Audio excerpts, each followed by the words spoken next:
किसान मजदूर एकता नाल जुड़िया ये अंदोलन अपने आप दे विच साडे समय का एक महान अंदोलन है। इहो जिहा अंदोलन असी इतिहास के वर्कियां उत्ते पढ़ते हुंदे सां, पर अज इउं लगदा कि असी इतिहास जी रहे हैं।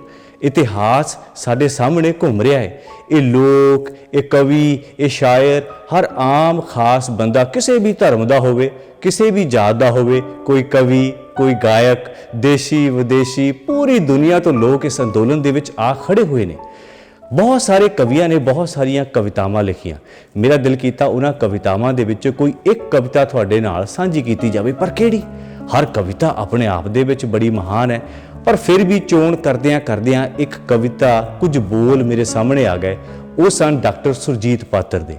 आओ कुछ बोल तुहाडे नाल उन्हां दी कविता दे साझे, आओ कुछ बोल उन्हां दी कविता दे तुहाडे नाल साझे करदे हां। ये मेला है जिथों तक नज़र जांदी ते जिथों तक नहीं जांदी। इहदे विच लोक शामिल ने, इहदे विच लोक ते सुरलोक ते त्रैलोक शामिल ने। ये मेला है, इहदे विच धरत शामिल, बिरख पानी पौण शामिल ने। इहदे विच साडे हासे हंझू साडे गौण शामिल ने। ते तैनूं कुछ पता ही नहीं इहदे विच कौन शामिल ने। इहदे विच पुरखियां दा रंगला इतिहास शामिल है। इहदे विच लोक मन दा सिरजिया मिथिहास शामिल है। इहदे विच सिदक साडा, सबर साडी आस शामिल है। इहदे विच शब्द, सुरती, धुन ते अरदास शामिल है। ते तैनूं कुछ पता ही नहीं। इहदे विच वर्तमान, अतीत नाल भविख शामिल है। इहदे विच हिंदू, मुस्लिम, बुद्ध, जैन ते सिख शामिल है। बड़ा कुछ है दिस रहा, किन्ना होर अधिक शामिल है। ये मेला है, ये है एक लहर भी, संघर्ष भी, पर जशन भी तो है। इहदे विच रोह है साडा, दर्द साडा, टशन भी तो है। जे पुछोगे कदी इतिहास तैथों, प्रश्न भी तो है। जे तैनूं कुछ पता ही नहीं इहदे विच कौन शामिल ने, नहीं तां भीड़ नहीं कोई। ये रूहदारां दी संगत है। ये तुरदे वाक दे विच अर्थ ने, शब्द दी पंगत है। ये शोभा यात्रा तो वखरी है यात्रा कोई। गुरां दी दीखिया ते चल रहा है काफिला कोई। ये मैनू छोड़ आपां ते असीं वल जा रहा कोई। इहदे विच मुद्दतां तो सिखे हुए सबक शामिल ने। इहदे विच सूफियां फकरां दे 14 तबक शामिल ने। तुहानूं गल सुणाउणा एक बड़ी भोली ते मनमोहणी। सानू कहण लगी कल एक दिल्ली दी धी सोहणी।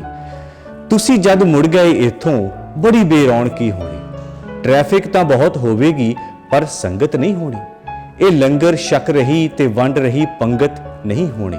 घरां नूं दौड़दे लोकां विच ये रंगत नहीं होनी। असीं फिर की करांगे?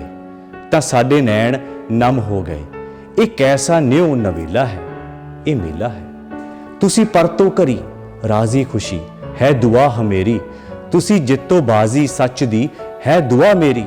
तुसी परतो तां धरती लई नवी तकदीर होके हुण।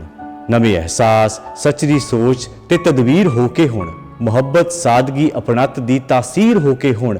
ये इछरा मां दे पुत पूरन दे मुड़ मिलने दा वेला है। ये मेला है जिथों तक नज़र जांदी ते जिथों तक नहीं जांदी। इहदे विच लोक शामिल ने। इहदे विच लोक ते सुरलोक ते त्रैलोक शामिल ने। ये मेला है, इहदे विच धरत शामिल, बिरख पानी पौण शामिल ने। इहदे विच साडे हासे हंझू साडे गौण शामिल ने। ते तैनूं कुछ पता ही नहीं इहदे विच कौन शामिल ने। ये मेला है, ये मेला है। वाकई ये बहुत वड्डा मेला है। आओ इस मेले का असी भी हिस्सा बनीए। जय जवान जय किसान।